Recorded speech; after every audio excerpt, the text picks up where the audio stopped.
guys, magandang hapon. Yan. So, itong area na ito wala pa tayo sa pupuntahan natin. Oo, Pero pansinin mo yung mga sanga. kaya nga. So yun guys, bali tuklasin natin ng bagong misteryo, no, na dito sa spot na to. Balita ko sa spot na to is may sobrang mahiwaga at itong kalsadang ito is punong-puno ng hiwaga na malaman natin guys at hindi natin ma-explain basta iba na naman yung aking pakiramdam. Kaya yun, sama natin si Mr. Kalahi, no, para sa another na pagtuklas ng ating kasaysayan dito sa ating mga bawat paligid natin, no, yung mga elemento at saka mga misteryoso na bagay na hindi kaya paliwanag. Kaya yun, samahan tayo ni Mr. Kalahi. Siya. So yun, bago tayo pupunta doon sa may spot natin na pupuntahan na tinatawag na Biringan. So ipapasyal muna namin kayo dito sa area na ito dahil ang area na ito ay isa sa napakahiwaga at napakadaming kwento dahil dito daw sa area na ito may madalas na nagpapakitang dalawang babae na hinaharang daw lahat ng mga pupunta dito. So ito yung tutuklasin natin, ito yung lilibutin natin bago tayo makarating doon sa pupuntahan natin. So tara, let's go. Ituturo ko si Kuya Lawrence ngayon, no? Guys, kinikilabutan ako. Ang lalaki ng mga puno dito, tabi-tabi lang puno. Ibig sabihin, maraming nang nakasaksi dito sa lugar na to na hinarang ng dalawang babae. Ano kaya, bakit sila nagpapakita dito, no? Ano ang ibig sabihin nila? Bakit sila nangaharang dito ng mga dumaraan? Kasi ito guys is naging simentado na. Siguro to noon is talaga siya, liblib na lugar kasi itong daan na to is binubuo na siya, binuksan na itong kalsada to, binuksan na para sa maging national road na ito Tagos na ito Papuntang Kalintaan. Pero sa ngayon abandonado pa siya dahil Abandonado pa? sarado pa. At Oo. syempre kikwento ko rin sa inyo kung bakit nga ba binansagan itong Biringan at bakit nga ba maraming naliligaw dito. Malalaman nyo mamaya yung kasagutan. So yun. Yan. So ang kwento na ito, bakit nga ba mayroon ditong nagsasabi na mayroon daw dalawang babae. So hindi lang naman basta-bastang kwento yun, kung hindi isang pangyayari na talagang mismong ako kinilabutan nung ikinuwento sa akin na taga dito mismo. Malakas ang loob niya kasi dyan lang siya nakatira. Malakas ang loob nun, lalaki yun. Pero hindi siya nagtangkang dumaan dito nung gabi na yun kasi umuulan din daw nung time na yun. Hinarang daw siya ng babae, namamara daw. Pero oras daw na na-encounter mo yung ganun, wag na wag kang hihinto, wag na wag kang lilingon kasi may possible na sumama, hindi natin alam kung umangkas. ano yun. Diba?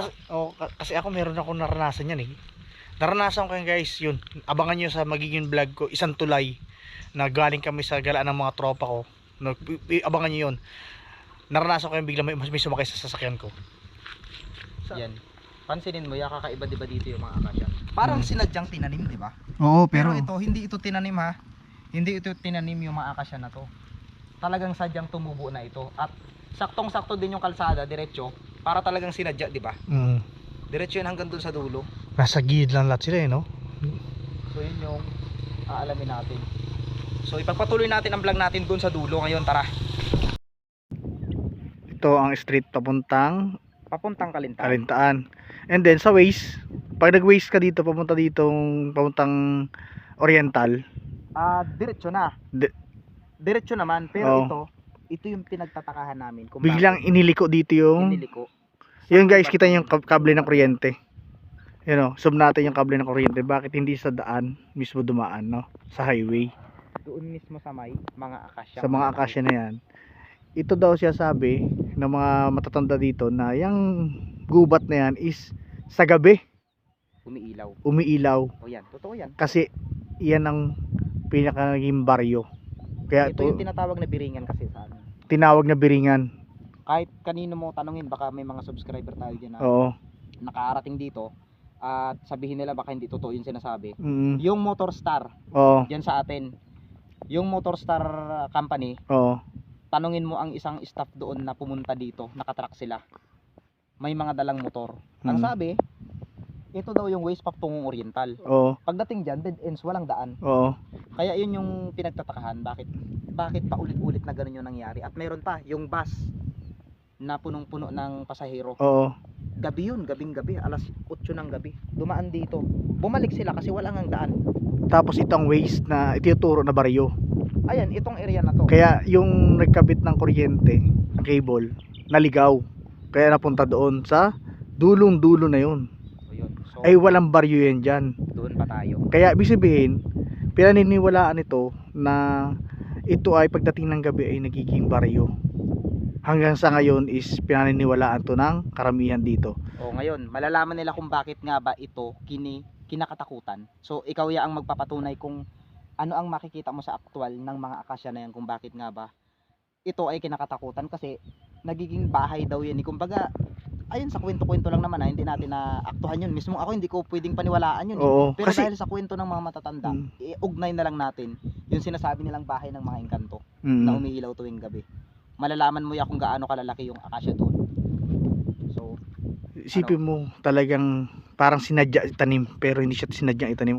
Tsaka pantay-pantay level yung pagkapuno. halos parang parang hindi mo masabi. Oo, halos Parang itinanim siya, no? halos iisa ang size. So yun guys, tahakin natin yung sinasabi ni Mr. Kalahi, no, na yung mga higanting akasya na nagduugnay at nagdudugtong dito sa baryo na to, nasasabi. Pinaniniwalaan Pinaniniwalang nilang bahay daw ng mga engkanto. nilalang engkanto. Kaya yun, Tara. samahan nyo kami guys, tuklasin yun. Bali ito na yung dulo guys ng kalsada na kaya maraming naliligaw. Dead end siya. Ibig sabihin, kaya pa nag-waste ang karamihan, naliligaw dito. Kasi, putol na yan eh. Putol na daan. Kaya minsan bumabalik sila kung saan sila nanggaling. Ngayon, papasukin natin ba? May explanation na tungkol sa bakit sila naliligaw. Kasi nga dead ends. Oo. Pero yung hindi pangkaraniwang kwento doon, yung madadat na natin dito, kung ano yung bagay na makikita natin. So dalawang klase yung pupuntahan natin eh. Actually dito talaga yung daanan ninyo eh. Pinunta lang kita dito. Oo. So magmumotor pa tayo saglit dyan para makita yung mga dambuhalang akasya. Oo. At least ipinakita lang natin dito sa kanila na talagang ito yung patunay talaga na Dead end. dead ends. Oo. So ang pupuntahan naman natin ngayon, yung sinasabi nilang nakikita dito Oo. tuwing gabi. Oo. Oh, di ba? Ano ba nakikita dito tuwing gabi? Yun ang aalamin natin guys. Kasi nag-waste sila, mm, may nakita silang mga kabahayan, marami. mm, Sa waste, kaya pinuntahan nila hanggang doon yan sa Kalintaan. Pero pagdating dito, dead ends, wala namang kabahayan. Kaya So anong ibig sabihin nun? titignan natin guys ang sinasabi na dahilan kung bakit ito na dead end, naputol. Kaya sundan natin, tahakin natin yung kabahayan na sinasabi dyan na tuwing gabi ay sumisipot, no? Sige, anong gusto mo? Dito tayo, kasi kung dito tayo, parang mapapalayo tayo dun sa malalaking puno. Oo. Pero mas maganda siguro kung yung malalaking puno muna unahin natin. O sige. Kasi, Tapos, sige, punta mo natin malaking puno para maipakita natin sa kanila. Sila na yung bahalang mag-explain. Oo. Kasi napuntahan ko na rin to. oo. Dahil first time mo napuntahan to bahala na silang mag-explain kung ano talaga yung lugar na yun. Bahay Oo. ba talaga ng mga engkanto yun? O natural lang siya? Pero para sa akin, daan-daang taon na ang lumipas yung mga akasya na yun. Talagang malalaki. Pag ganun kasing daan-daan taon talaga, marami ng kwento yan nakadikit dyan. Kaya ngayon guys, samahan nyo kami ni Nelson, no, ni Mr. Kalahi, natuklasin talaga kung ano ang buong istorya ng tinatawag na dito sa lugar namin na Biringan, no. Kaya yon, sa lahat ng subscriber namin, no, baka isipin nyo is ang Biringan is doon sa lugar lang nila. Ang Biringan kasi is, pag naisip mo kasi na is yung nawawalang lugar. Samar? Oo, yung mga nawawalang kasi yung mga nawawalang lugar, nawawalang baryo. Hindi lang kasi yung pag sinabi mo kasing Biringan is yung baryo, yung baryo eh. Hindi nawawalang baryo para nilalungkat natin. Kaya yun, tuklasin natin guys, tara, samahan nyo kami. Ito na. Anong pakiramdam yung mga ibon, di ba? Welcome na tayo kaagad. Oo, guys. Bumungad ka kayo sa akin guys, ito yung tignan nyo, kinakabahan ako pero lang, bumungad sa akin na napakalalaking puno ng akasya dito guys. Kita nyo? mga ibon, parang may gusto mo sabihin. Ito, sa tansya ko, Mr. Kalahi, itong puno na to, na akasya na to, Mga ilang taon? mahigit na ito sa ano, mahigit na to sa 50 years. 50 years. Oh, sa mga subscriber natin dyan, ilang taon na yan? Comment nyo naman. Hindi lang ano, sa totoo lang, kasi sobrang laki niya. Mahirap magpalaki ng mga 10 years lang ganyan. Ito yung ginagawang nga. Ito nga. Ay hindi, Hindi, ano yan? parang lason. Mahirap magpalaki ng ganitong puno, guys. Ganyan kalalaki. Mahirap magpalaki ng mga nasa 20 years lang. Hindi, mga nasa 50 years na yan. Kasi yung sa plaza lang sa San Jose, ano eh, nasa 100 years. Oh, grabe itong mga lalaki ng puno dito. Dito, ano, talagang masasabi mo talaga ito guys na ano, itong lugar na to is maaaring sinaunang ano, no, sinauna is talagang may mga nakatira dito na hindi natin mapaliwanag. Ang lalaki. Talagang ano guys. So, ito na yung sinasabi nilang isang baryo na biglang nawawala sa mapa. So, kapag gusto kong iligaw ng mga nilalang dito, ipapakita sa'yo. Talagang makikita mo talaga sa mapa, mayroong mga kabahayan. Oo, Pagdating mo dito, wala eh. wala. Puro gubat ito. Gubat na. Pwedeng itong place na to, yung maluang na yun guys. Pwedeng yan yung pinakabaryo ng Biringa na sinasabi, no? Nila na yung baryong nawawala. Ibig sabihin guys, pwede yan. Kasi yan napakaluwang, napakalinis. Kita nyo? Iba yung ano, alam nyo yung kilabot na nararamdaman ko dito guys. Iba. Talagang na anytime meron lalabas, no? May magpapakita na hindi natin kayang ipaliwanag, pero kailangan natin dito guys is ano, matinding spirit, no? Pa rin. Syempre una-una kay Lord pa rin tayo maniniwala na, kasi lahat naman ng nilikha dito ni Lord sa ibabang mundo, eh siya rin naman yung makakalutas, no? Kaya kinakabahan ako guys, kinikalabutan ako, pero kailangan natin magpatuloy para masaksihan ng ano, ang natatagong ganda na tong sinasabi nilang baryong nakawala rin dito, no? Na tuwing gabi is nagpapakita sa mga taong gustong pakitaan ng baryo. So, sa palagay mo yan, Wow! ano ang masasabi? Oh my goodness! Isipin mo, mag-isa kang naglalakad dito, gabi. Kahit siguro sabihin mong hindi ka naniniwala sa mga engkanto, palakarin kita dito, iwan ko na lang kung hindi ka tatakbo. Grabe! Ang ingay ng mga ibon. Diba? Grabe guys. Ang lakas ng ingay ng mga ibon. Oh. Ano to? Nag-ingay sila. Ano to is talagang history na to na ano, Nel, ang laki ng puno dito. Yun nga eh. Ako, Hindi mo, kinikilabutan ako. Iba kahit ako, talaga. hindi mo masasabing ano to. Talagang mahigit ano to, mahigit na 50 years to mga puno na to, pero gaway lang. Pero bati po kami ha. Guys. Iba.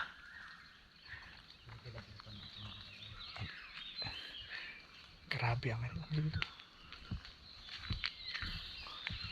Pag mga ganitong oras guys, simulaan ng 1 PM hanggang 6 PM, ang mga elemento guys na ano is ano yan eh, active. Kaya Ang oras na yan. magti-3. Magti-3. Oo. So active sila ngayon. Active yan sila. Kaya maaari may mahagip yung ating mga camera nang hindi natin napapansin, no. Maaari yan sila magpakita bigla. Kaya naku, hindi mo na kaya yakapin yan. Mga tatlong yakat ng tao. Grabe. Alam mo yung kinikilabutan ko dito, hindi ko alam bakit nag-iingay yung mga ibon. Wala kang ibang marinig kung hindi ingay ng ibon. Tapos parang pakiramdam mo na parang may tumitingin kayo. Oo, meron. Meron. Meron mga nakatingin. Grabe. Guys.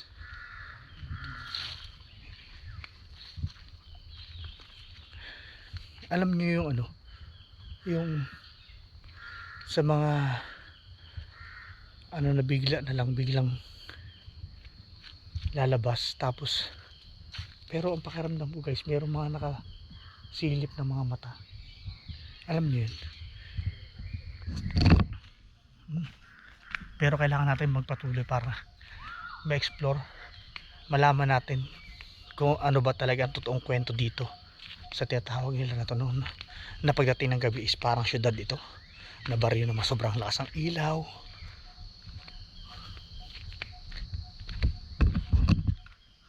Alam ko maraming hindi maniniwala kasi ano yan sasabihin, Lawrence TV ka dati, fishing ka dati, ganito. Pero kasi guys, ito yung other side ko, ito yung talagang laman ng puso ko, ang mag-explore, hanapin ang katotohanan. Yun ang ano, kaya ko sa ano, ito yung gusto nating alamin na kwento at buong katotohanan na nakapalibot sa ating kapaligiran, no? Kita nyo guys, kahit sino ngayon pa lang di kayo makakakita ng ganito kalalaking puno. Sa pelikula nyo lang to nakikita guys, pero ito nasa harapan na natin, sarili na nating mata nakakakita. Huwag naman sana magpakita sa atin dito yung mga nilalang na ano. Paglampas mo ng gate na to, may iba lang natin yung usapan. Oo. Paglampas mo ng gate na yan, kalinta na. Oo. Kasi alipundo na yan dyan. Oo. Yung mismong gate na to, ito yung cross ranch na tinatawag. Oo. Yan. Ang lalaki ng mga puno talaga, no? So pwede pa naman natin siyang pasukin ngayon. Pero malayo na tayo. Baka kung ano yung mangyari sa atin, maligaw tayo dito kasi hindi natin Ito talaga nang liligaw. kabisado. Oo, ito yung lugar na ito. Hindi natin kabisado itong lugar na ito. Mhm. So ingat na lang din para sa sarili natin. Kaya nga yun nga sasabi ko nga sa kanila na sasabihin ng mga subscriber, mga viewers na ano, hindi ka paniwala to guys, totoo lang. Kasi ito yung gusto nating ipakita rin sa inyo, i-share namin sa inyo na yung mga kwento, haka-haka is pwedeng pagpatunay na totoo. Hindi lang kwento. Ibig sabihin, ito, tulad ako, saksi na ako. Di ba? Saksi na si kuya ngayon na dating Dati hindi ako makapaniwala na mga ganito yung lugar na. Kasi isipin mo guys, ang lalaki ng mga puno na yan. Di ba? Tapos talagang yun, tumahimik na yun. tumahimik, grabe. Tumahimik sila. Ibig sabihin nakikinig sila. Hala, sabay tayong nakaramdam. Oo, ibig sabihin nakikinig sila. Ibig sabihin itong lugar na to guys, talagang ano to? Mariit. Ibig sabihin is talagang totoo ito guys, walang ano biro. Totoo ito na mayroong nakatira dito. Parehas kaming nakaramdam ha. Totoo. Baka sabihin niyo sinungaling si Mr. Karahi. Ako na lang yung sasabihan yung Totoo sinungaling. to guys, Wag totoo. na si kuya. Ako na lang. Maniwala kayo sa akin sa hindi. Mabigat yung balikat ko. Hindi Mabigat yung aura ko dito. tumahimik na, di ba? Oo. Mabigat yung aura ko.